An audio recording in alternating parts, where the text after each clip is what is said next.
शिवीगाळ करावी लागते तेव्हा निघतात ते. तरी बी डायरेक्ट घरी जात नाही ते. कोणाच्या ओट्यावर, कोणाच्या टपरी जवळ लांबून ऐकतात ते. इथे येतात, येत नाही असं नाही, येतात, पण येण्याची इथली पद्धत थोडी वेगळी आहे. आत्ता सुरू झालं बरं. रामकृष्ण सुंदर ते ध्यान चालेल. महाराजे फेटा बांधून रूप पाहता म्हणे, मग कीर्तनाचा अभंग टाकीन. टाकीन म्हणतात, जसं ते लावली ना. चालू आहे जाऊन बारे 2 तास चालतं ना कीर्तन. जाऊन बारे तिथे असं असतं का आत्ता सुरू झालं भांडण, 2 तास चालेल ते, जाऊ शेवटी 20 मिनिटं असं असतं तिथे. नाही, काही भांडण सुरू होण्याच्या आधीच हजर असतात. आधीच एक दुसऱ्याला म्हणतो काय नाही रे, म्हटलं त्यांचं चाल घरी, तो थोडसा थांब कशाला रे, म्हटलं त्यांचं काही नाही, सामसूम आहे, चाल घरी. थांबणार रे 10 मिनिटं तर थांब. आला तो फाट्यावर, तो आला की दणकीनच उलट त्याची वाट पाहा. जाऊ द्या, विषय सोडा तो विनोदाचा. दोघांचं भांडण झालं, अनेक लोक गोळा झाले.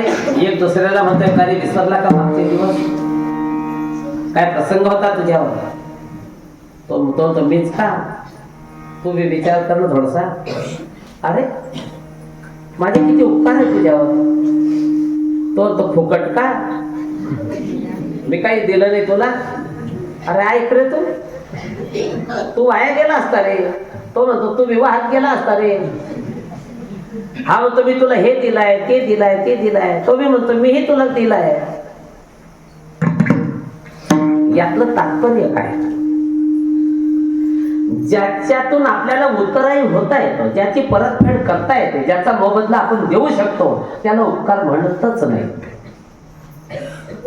त्याला उपकार नाही म्हणत, त्याला जास्तीत जास्त मोबदला म्हणू शकता तुम्ही. उपकार या शब्दाची व्याख्या काहीही द्या, कितीही द्या, थोडीशी फटत नाही, त्याला उपकार म्हणतात. चैत्र वैशाखाचे दिवस आहे, दुपारची वेळ आहे, तापलेलं ऊन आहे आणि मधल्या मार्गाने पायी म्हणजे आड मार्गाने पायी जाण्याचा प्रसंग आला. आणि तेही जेवण करून, चांगलं जेवण करून. चांगलं म्हणजे उन्हाळ्यातला पाहुणचार काय असतो बरं, जेवण आंबानो,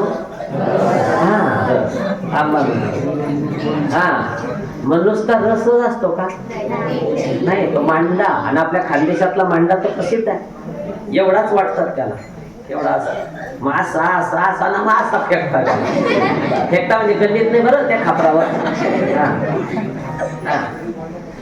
मांडा किंवा पुरणाची पोळी. मग ते रस ना पुरणाची पोळीच असते का, नाही हो, सगळेच भाऊबंद राहतात ना. रसई, कुरडई, पापड, भज्या आहे का नाही. आणि आग्रही जेवण झालं, त्यावर आणखी घी, त्यावर आणि तूप. मस्त जेवण झालं ना.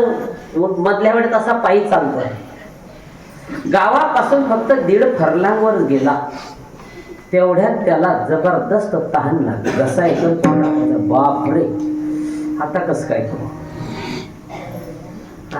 खाली तापलेला आहे, जमिनी तापलेली आहे, वरून तापतोय सूर्यदेव.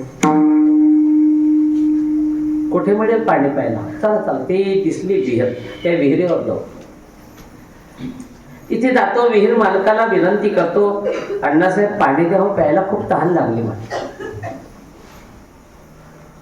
विहीर मालक माफी मागतो, नाईलाज आहे, माफ करा मला, मी तुम्हाला पाणी नाही देऊ शकत. म्हणजे का, 3 दिवस झाले मोटर बंद आहे. अरे बापरे, त्या ट्यूबवेलवर मिळेल पाणी प्यायला. चालला तिकडे आशेने, जातो तिथे. बापूजी पाणी द्या हो, प्यायला खूप तहान लागली, म्हणजे त्रास होत आहे मला. म्हणजे आज तर शक्यच नाही ना. म्हणजे का, संध्याकाळी लाईट येईल म्हणे आज. अरे बाप, नाही लागलं काय तरी 3 दिवस येऊ शकत, पाणीच नाही तर काय नाही. चला, त्या शेतामध्ये कोणीतरी शेतकरी काम करतोय, त्याच्याजवळ तर असेलच ना पाणी प्यायला. पोहोचला तिथे. दादा पाणी द्या मला प्यायला, केव्हाची तहान लागली म्हणे.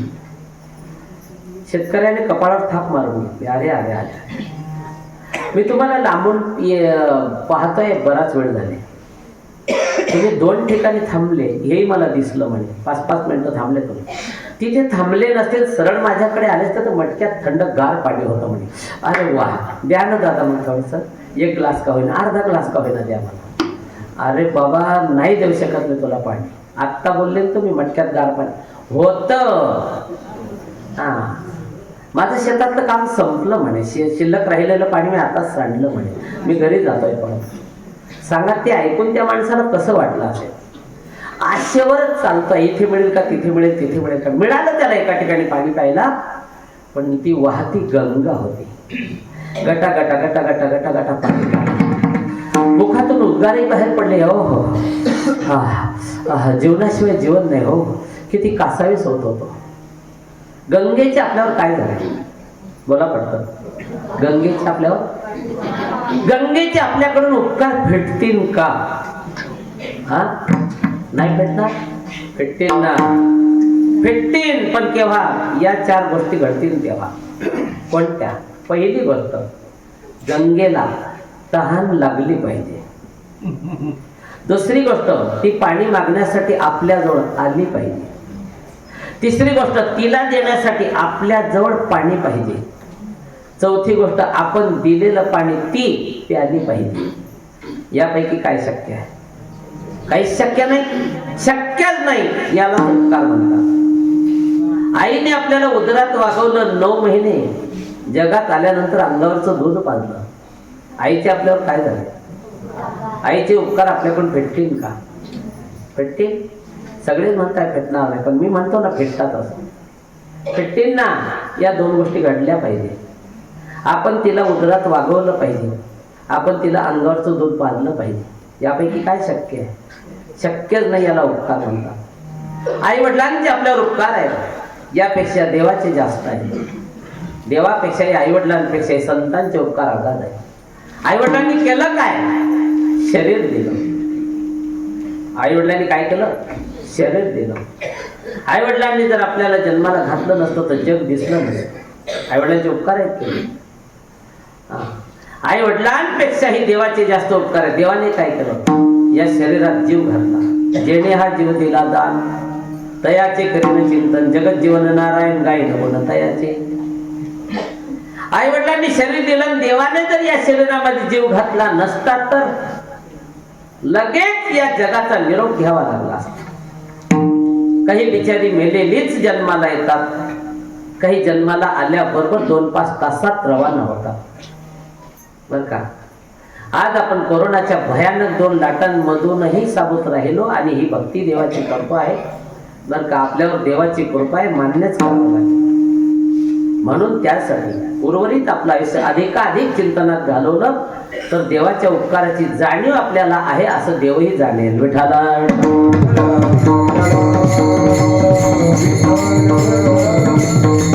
देवापेक्षाही संतांचे उपकार जास्त आहे. संतांचं काय बाकी राहिलं आता? आई वडिलांनी तर शरीर दिलं ना, देवानं यामध्ये जीव घातला ना, मग संतांचं काय राहिलं? संतांनी एक महत्वाचं केलं, जीवन घडवलं. देह आहे आणि जीवही आहे, पण जीवन हे जर सार्थ नसेल तर त्या जीवनाला अर्थ नाही आहे. ते जीवन व्यर्थ आहे. आणि सार्थ जीवनासाठी परमार्थाची गरज आहे, म्हणजे संतांची गरज आहे.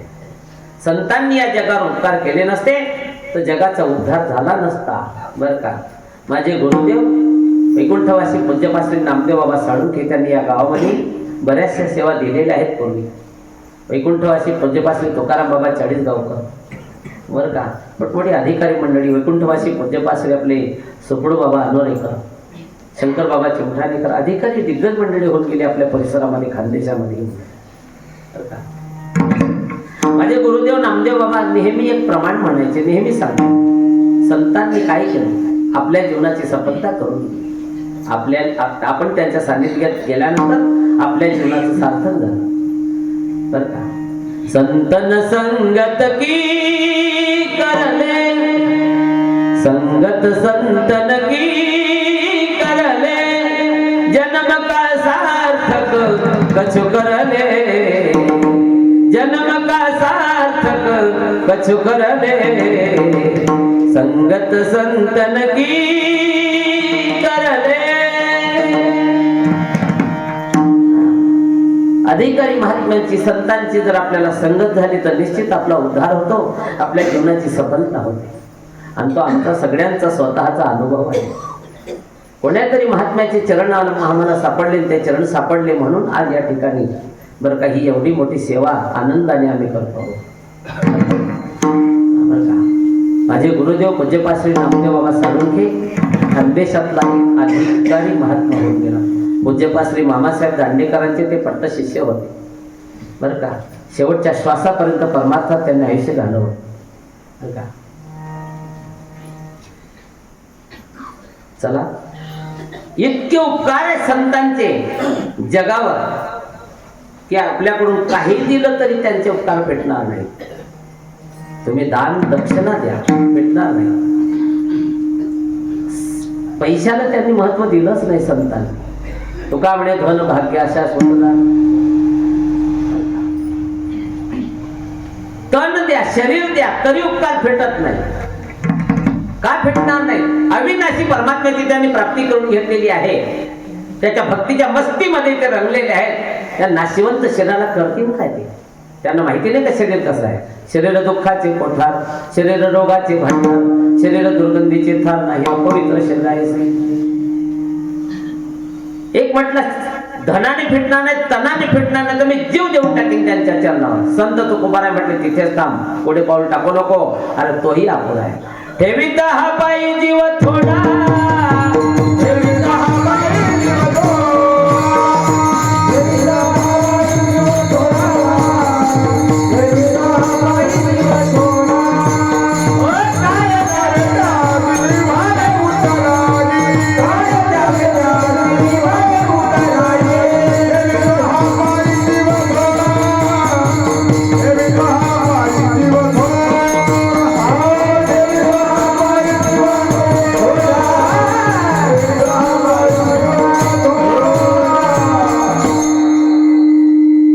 ज्यांच्या उपकारातून देव सुद्धा मोकळा होऊ शकला नाही तर तुम्ही आपण कुठे मोकळे हो? प्रभू रामचंद्रजींनी सर्व बक्षीस समारंभ आयोजित केला होता. बक्षीस सगळ्यांना वाटली होती कामगिरीप्रमाणे. सर्वात जास्त ज्याचे उपकार त्या हनुमंताला काहीच दिलं नाही. मग सीतामाईने प्रभू रामचंद्रांची चूक काढली. काय केलं तुम्ही हे? म्हणजे काय केलं? एवढा मोठा बक्षीस समारंभ आयोजित केला म्हणे हो सगळ्यात जास्त उपकार ज्याचे त्याला तुम्ही काहीच दिलं नाही. विसरले का? म्हणे विसरलो नाही. म्हणे मग देण्यासाठी मजजवळ काहीच नाही. बाकीच्यांना कसं दिलं तुम्ही तसं देता येत नाही. म्हणजे का? फार उपकार आहे, फार उपकार आहे म्हणून तरी थोडस तरी द्यायला पाहिजे होतं. प्रभू म्हटले म्हणूनच थोडंही देऊ शकत नाही. सीतामाई म्हटले तुमच्या बोलण्यातला भाव मला काही कळत नाही. आणि आई हनुमंताचे आपल्याला किती उपकार आहे म्हणे कितीतरी. प्रभू म्हटले मी माझे पंचप्राण जरी अर्पण केलं तर 5च उपकार भेटतील. बाकीचे तर जसेच्या तसे राहतील ना. थोडस दिलं काय बढाई.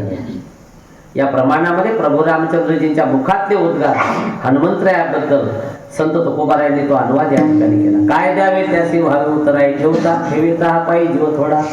असे उपकार करण्यासाठी संत महात्मे तिथून इथे आले. येथे उपकारासाठी आले घर ज्या वैकुंठी.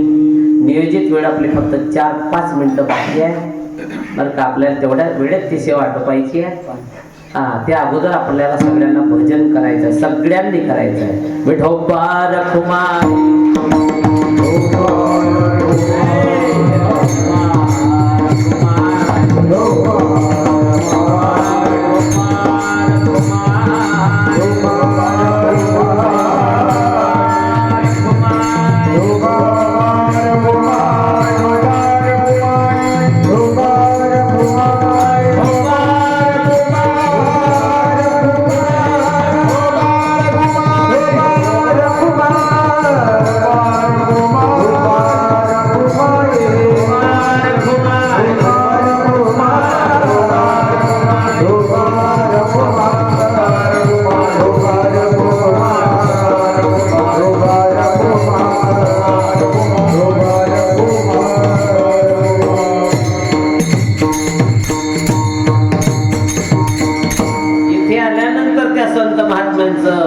कसं आहे, वागणं कसं आहे.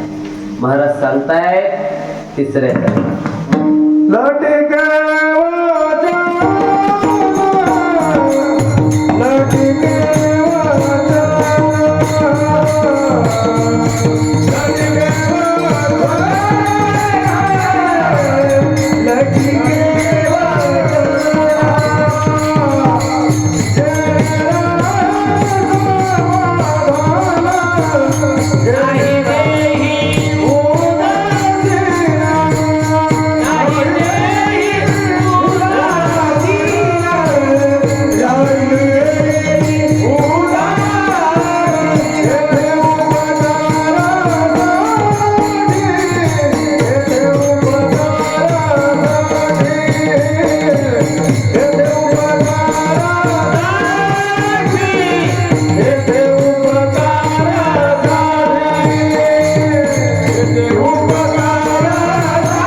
वचन नाही देही उदासी.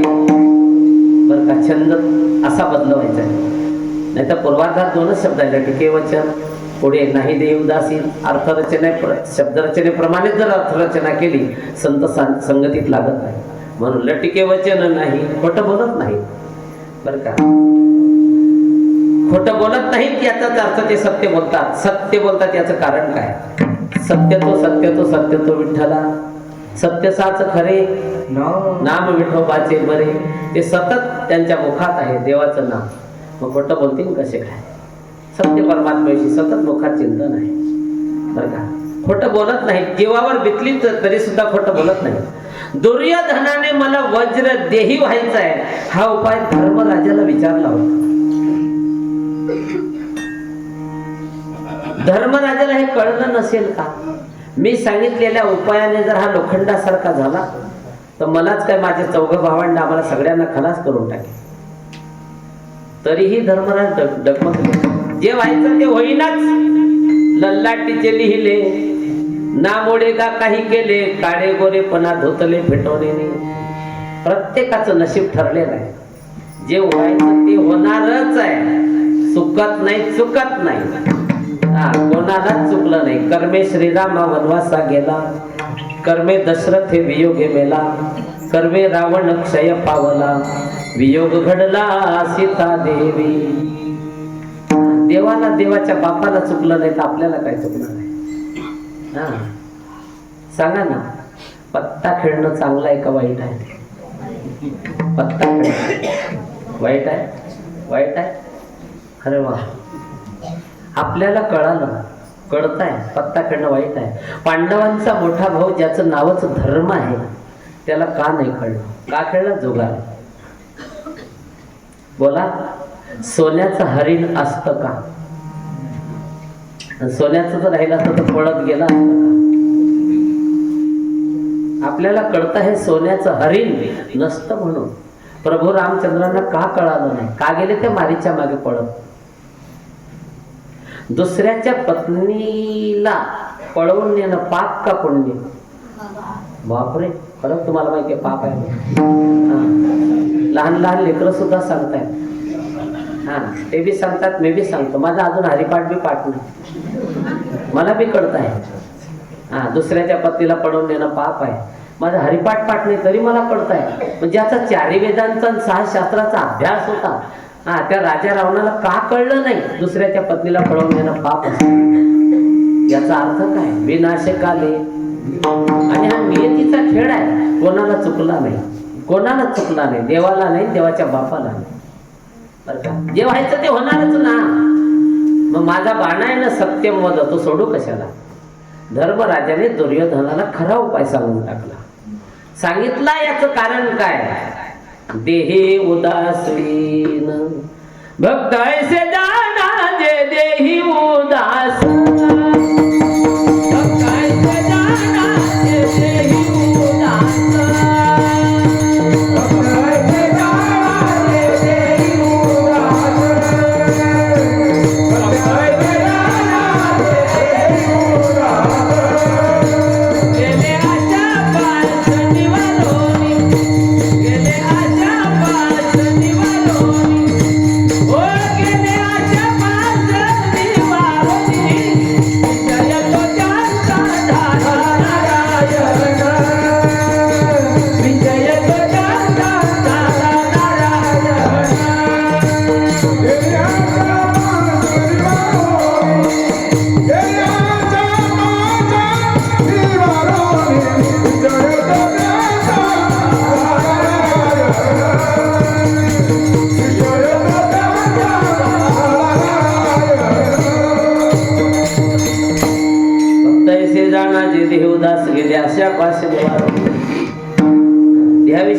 उदासीन होते म्हणूनच तर काय खातो आम्ही कासया सांगाते कैसे हे लागते नेणमुखे काही की नाही.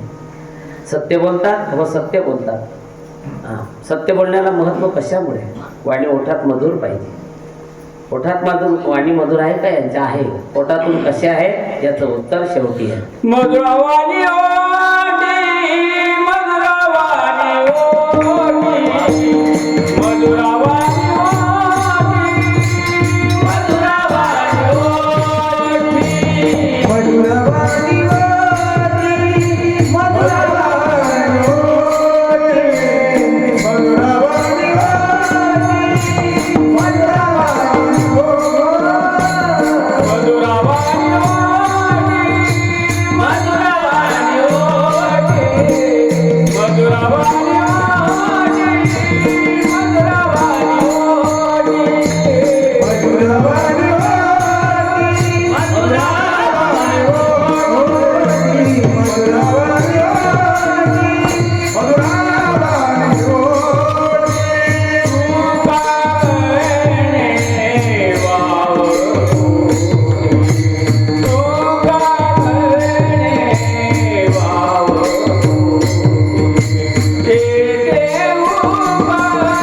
मधुर बोलतात त्याचंही कारण मधुर परमात्म्याच्या मधुरांगाचं सर्वांगाचं सतत त्यांच्या ओठामध्ये चिंतन सुरू असतं. अधरम मधुरम वदनम मधुरम नयनम मधुरम हसितम मधुरम. 28 श्लोकांचं ध्रुवपद आहे. मधुराधिपती रखिलम मधुरम. देवा तुझं काय मधुर नाही, सर्वच मधुर आहे, तू मधुराचा अधिपती आहे. मधुरांगाचं आमच्या ओठात जर सतत चिंतन असेल तर आमची वाणी कठोर नाही कशी बरं का. तैसे साचा आणि मवाळ मितले आणि रसाळ शब्द जैसे कल्लोळ अमृताचे मुखी अमृताची वाणी देह देवाचे कारण असं त्यांचं बरं का वर्तन आहे, असं त्यांचं बोलणं आहे. मधुरा वाणी ओठी तुका म्हणे वाव पोटी पोटात मोठी जागा आहे. अशासाठी बरं का समाजाने केलेले आघात सहन करण्यासाठी तुका म्हणे तेच संत सोसी जगाच्या मोठा परमात्मा पोटात ठेवण्यासाठी मोठी जागा आहे.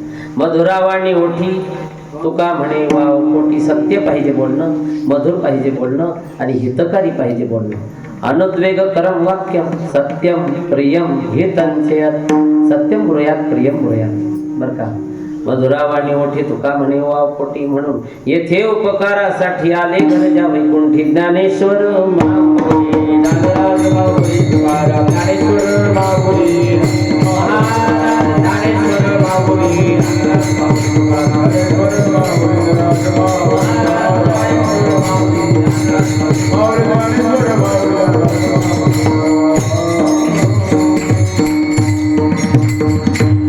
आतापर्यंत 2 तास आम्ही उभं राहणाऱ्यांनी कीर्तन केलं, पण आता सगळ्यांना कीर्तन करायचंय, फक्त अर्धांनी सगळ्यांना. आणि खरं कीर्तन तेच आहे, आता आपण पुढे करू.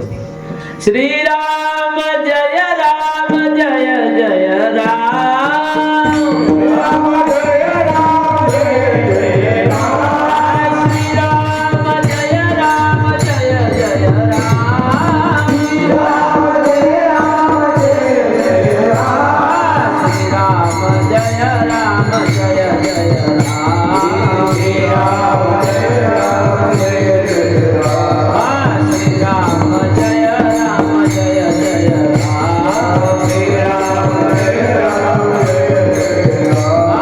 श्रीराम जय राम जय जय राम श्रीराम जय राम जय जय राम श्रीराम जय राम जय जय राम श्रीराम जय राम जय जय राम श्रीराम जय राम जय जय राम श्रीराम जय राम जय जय राम श्रीराम जय राम जय जय